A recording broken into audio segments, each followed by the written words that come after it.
Welcome back to another edition of Dark Power. I'm so glad you guys decided to watch this video, to join us on this journey as we talk about everything that happened in the world of NWA and on AEW Dark. But before we get to it, guys, just remember to hit that like button, hit subscribe if you haven't already.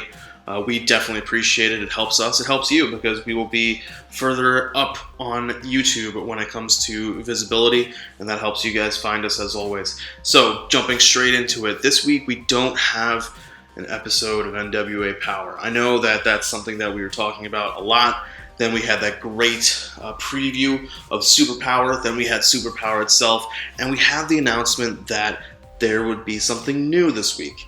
For NWA, it would be something called Carnyland. Well, if you remember last week, we were talking, when Sid SB3 joined us, we were talking about what Carnyland might be. Well, we found out. Carnyland is a mix of different sketches, skits, show within shows, where different members of the NWA roster are going to talk about a wide variety of topics. So, for example, this week we had Allison Kay cutting a promo on how to cut a promo as a heel.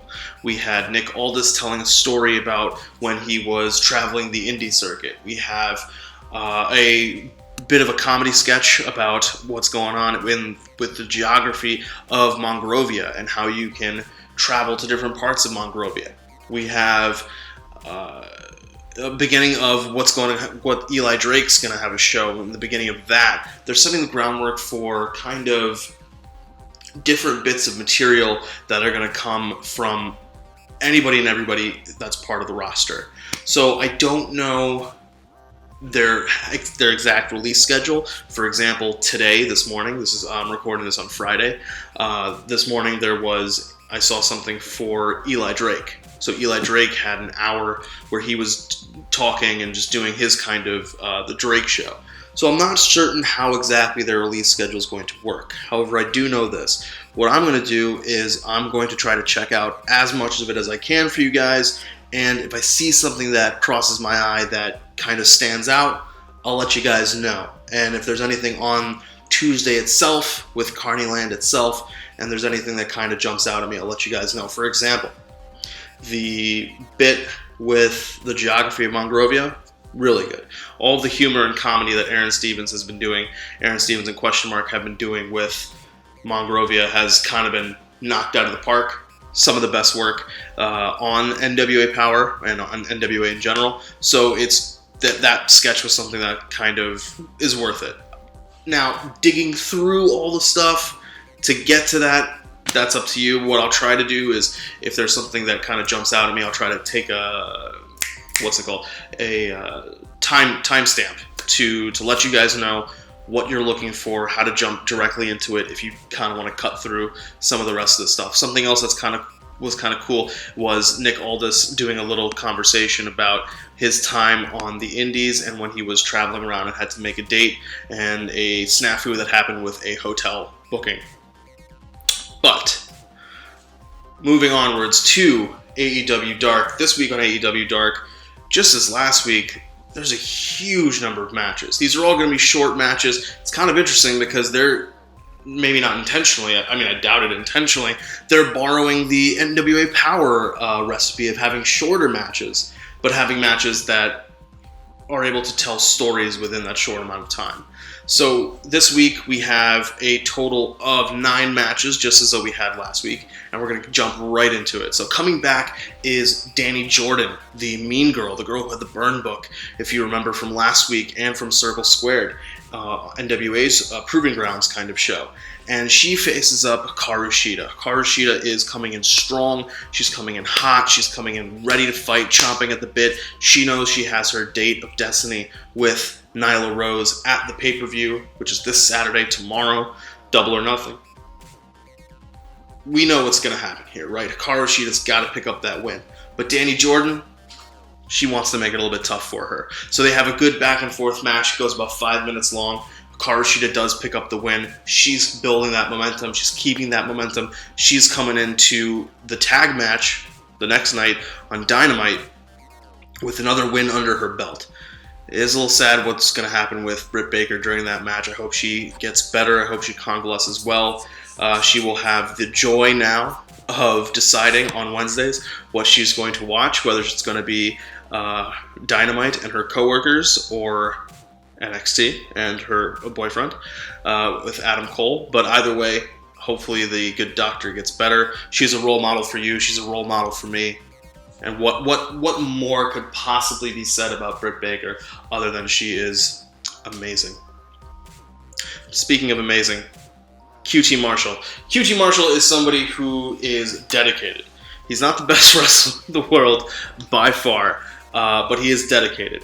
And personally, I think that dedication is something amazing. Like, he knows his role. He knows what he's supposed to be doing. And usually, he is the talent that is getting over other people besides himself. He's the one who gets the losses. He doesn't have that great of a win-loss record in AEW. Most of his wins, I believe, if I remember right, have come from tag matches with Dustin. But here, tonight, on Dark, he picks up a singles win over Clutch Adams, who does not live up to the name and does not come through in the clutch. QT Marshall picks up the win. Moving forward, we have Marco Stunt versus Jason Cade. So now, these are two matches that I feel, based off of the booking of the matches, kind of were misplaced in the card. They're both telling roughly the same story, where the AEW wrestler is having a little bit of difficulty when it comes to putting away the indie person. And with QT Marshall, we've kind of been conditioned to see him take the loss, right? So if anything, we're kind of thinking, at least maybe, that this could be the moment where an indie guy gets a win over the AEW guy. Not the case with QT Marshall. Not the case with Marco Stunt either. But Marco Stunt and Jason Cade are putting on a match where Marco Stunt's size differential always comes into play. Marco's going to have a match with MJF the very next night. We know how that's going to turn out. MJF is picking up that win because he's got that match with Jungle Boy on Saturday. But Marco Stunt has to be getting a little bit of momentum to come into that match. So he's going to pick up the win over Jason Cade, but just how the story of the match the next night is going to be the size differential between MJF and Marco Stunt, it's kind of the same story here. But in this situation, Marco Stunt is able to use that size to his advantage and able to pull out a win. Wins are something that are important in AEW, and especially in the tag division. And in the tag division, our next match is Jimmy Havoc and Kip Sabian versus Lee Johnson and Musa, with Penelope Ford there at ringside, always ready, always going to interfere to help her fiance, Superbad Kip Sabian. Now, this is a match that runs the longest out of all of these matches. It's a little over 9 minutes long. Now, what I thought that was kind of interesting about this match is that all of the matches are short because one of the things that they kind of tell is that the AEW guys are that much superior to the indie talent. Okay. What this match is doing by going longer than our normal matches on Dark is showing us that yes, Jimmy Havoc and Kip Sabian, phenomenal wrestlers, but they're normally single stars. So the fact that they're now being shown to us in a tag team, well, there's going to be growing pains, right? They got to learn to work together. They got to learn how to gel together. And this match runs a little bit longer due to communication issues, due to not knowing when the other one needs a tag, due to not really having double team maneuvers yet fully knocked down or pared down that they can go to when they need to. And that's kind of the story that's being told here. They're going to pick up the win, yes, but we still need to give them time, us, the audience, to let these two mature and gel together and see what they have as a tag team. Somebody who is, on the flip side, we kind of think of as a tag team wrestler and is now, because of the COVID pandemic, being forced into a singles competition role is none other than Rey Fenix, one member of the Death Triangle. And Rey Fenix has a match against the captain, Shawn Dean. I thought it was a really good match. Shawn Dean, I've sung his praises more than enough times, so I'm not going to do it again today. You guys know how I feel about Shawn Dean. Hopefully he gets a contract. But Rey Fenix is somebody you can put a talent such as Shawn Dean, or even anybody of these indie guys on the list in the ring with, and Rey Fenix is going to not only shine himself, but he's also going to help them to shine as well. And that's what Rey Fenix does. It's a quick match, 5 minutes, 5.5 minutes, but they get a lot done. Rey Fenix building momentum as he moves towards that casino ladder match. Who knows what's happening with old Pentagon, right? Who knows? But we know that Phoenix is holding it down for Death Triangle. We saw a promo from Pac on Dynamite. Pac, they're trying to keep him in the mix. Kind of sucks what has to happen because he's stuck in England with the COVID pandemic. And last year around this time, they were going back and forth about what was going on with him. He had to pull out of the match because he was the Dragon Gate, the Dream Gate champion, and he didn't want to take the pinfall loss while he was champion. He didn't want to have anything happen. So it's a whole, that happened later. I forget exactly when, but there was a bit of a whole thing, right, about what was going to happen with Pac. We missed out on having Pac at AEW events as we could have, and now we're potentially missing it again, right? Back-to-back years, and it sucks. But they're doing their best to keep him first and foremost in our minds as we move forward. And as we move forward, we see a match between Luther and John Cruz. So last week, SB3 and I, we broke it down for you guys about what's going on with the situation with Luther and the matches with Jimmy Havoc and what's just everything that's going on. This was a interesting match.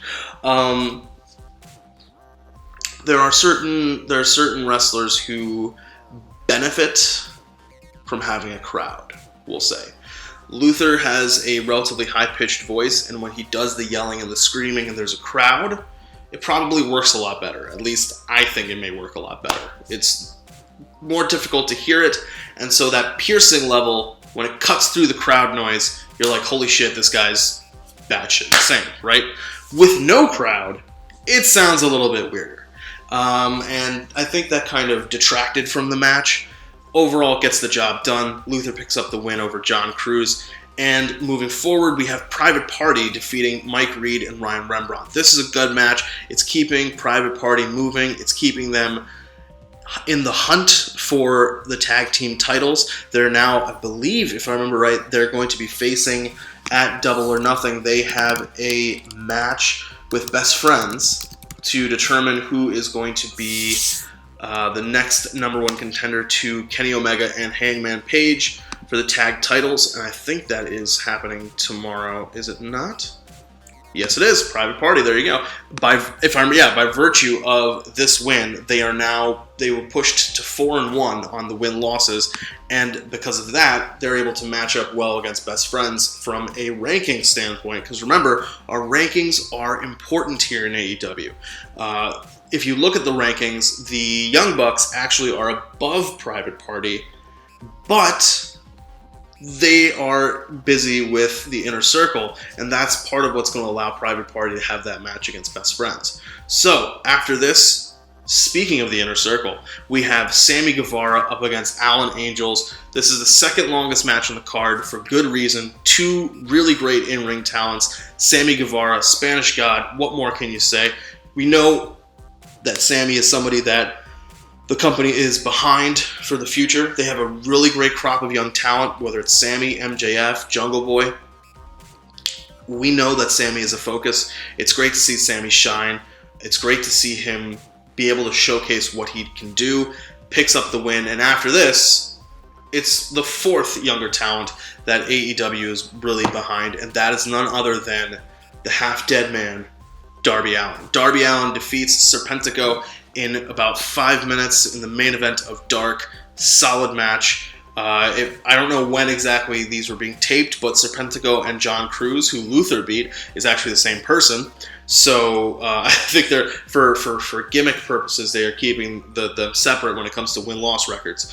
But Serpentico, John Cruz pulling double duty whenever these were taped, and giving Darby Allin a good match and the ability to showcase what Darby Allin's all about. He picks up the win, and